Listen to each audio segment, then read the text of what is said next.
So this is a quick tutorial on how I install strings on a steel string guitar with a solid headstock. There's multiple ways of doing this. This is just my way. Here's the simple tools that you'll need. Something to cut the strings when you're done, the excess. A couple of different ways if you want to speed up the tuning machine process, and a tuner. The other thing I like to do is put a little bit of a protection on top of the top, just in case. One important thing about Lichty guitars and some other custom guitars is I custom fit all of my bridge pins to fit the holes, the specific holes, and then I put notches on them to indicate which ones go in which holes. One notch means the first string, 6 notches means the 6th string, and so on down the line. Typically, if I've got the guitar completely unstrung, and that's up to you whether you do that. If you need to clean your fingerboard, then you can take all the strings off. Most of the times, just changing one at a time is the simplest way. I like to bend this, give it a little bit of a bend, the ball end of the string, and I typically bend it down so that the flat, so that it comes up and pulls up underneath the bridge plate in that position. And I'll go ahead and just put all of the strings in at once.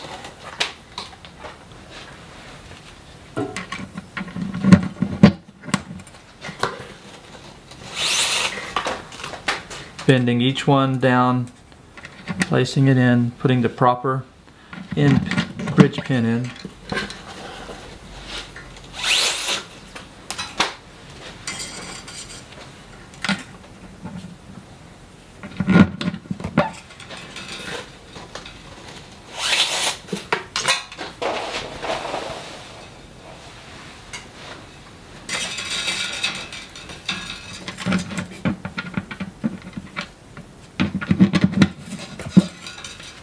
One of the advantages of having them all off is you can reach inside and feel to make sure everything is secure, but typically that's not something you have to do.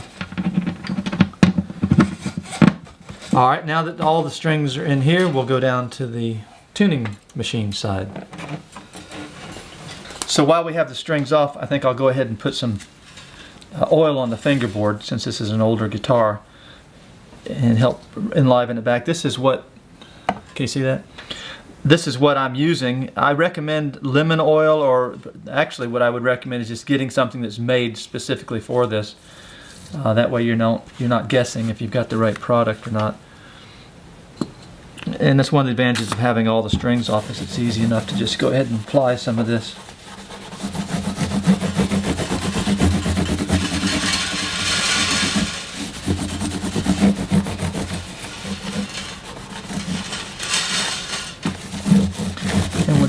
That can be soaking in while we're changing strings. Okay, so all of the strings will wind from the inside around. I hope that makes sense. You can see how this happens. So feed it through from the inside. Have a little bit of slack, something similar to that. And you can either use a string winder, or I like to use electric thing here, or you can use your fingers. You don't have to have any of this. The first wrap around, I want this excess string to go underneath the string, like this. And all the successive ones will go, the excess string is going to go over the top. So we're feeding this up so that the string is coming up from all the windings are going below the windings ahead of them. Simplest way is just to hold your finger down and let the tuner do the work. I pull these up and just cut them as short as I can, because I don't like them poking me in the eye. If you're a smoker, you might want to leave them a little longer so you can stick your cigarette on them. Again, that goes under, the first excess goes under, and then the rest go over.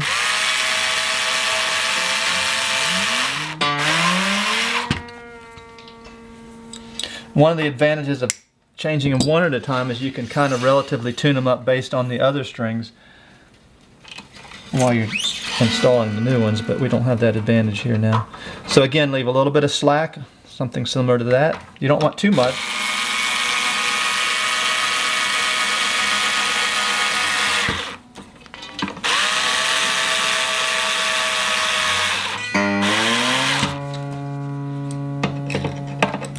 It's simpler to do if you have them all off at once. It's easier to do these in order like this so that the strings aren't in the way of each other.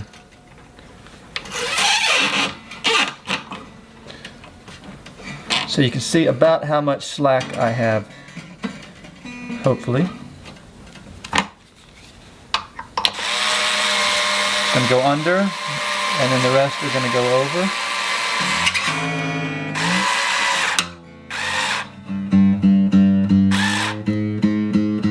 Okay, I didn't quite get enough slack on that one. I like to have this come back around and wrap underneath. I'll show you. This could be interesting. So I'm going to give it just a little bit more slack.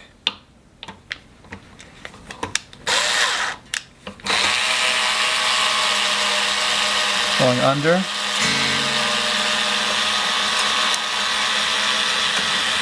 And then over. What I was trying to do is get it to where that's crossing the string again.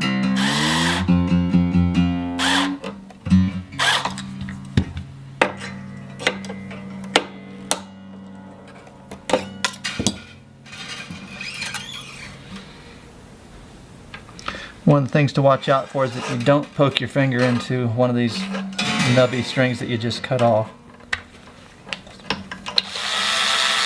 Kind of hurts.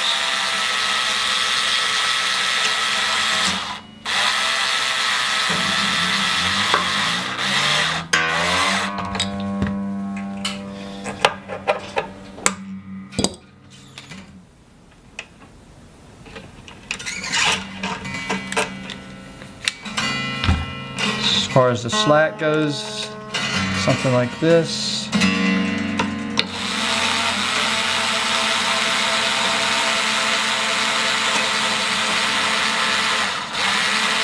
What you try and avoid is having too much windings, because that's what causes things to slip out of tune.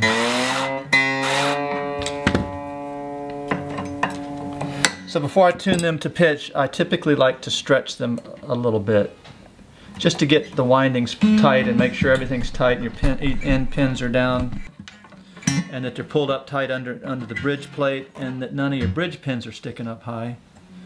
And then tune her up.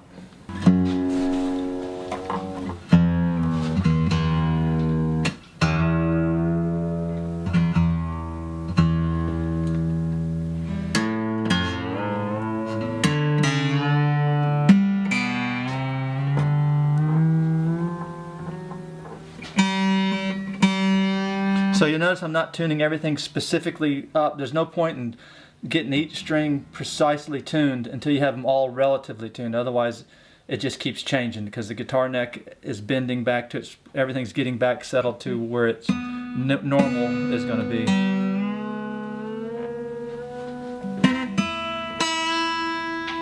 Once you get them close, then you can go back and get the finer tuning.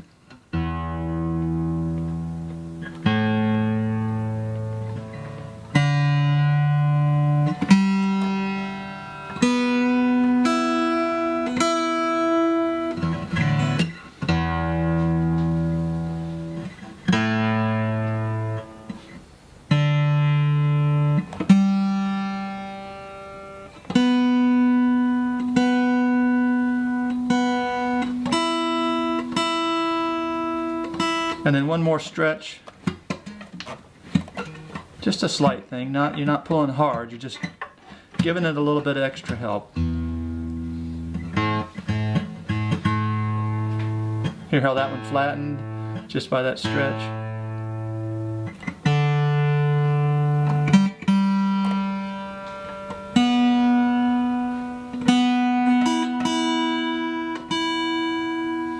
And then probably the most important thing after you get the strings on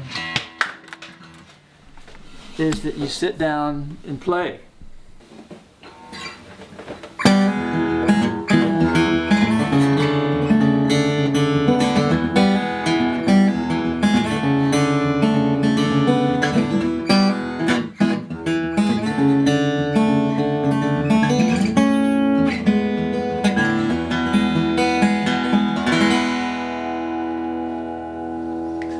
Hope this helps.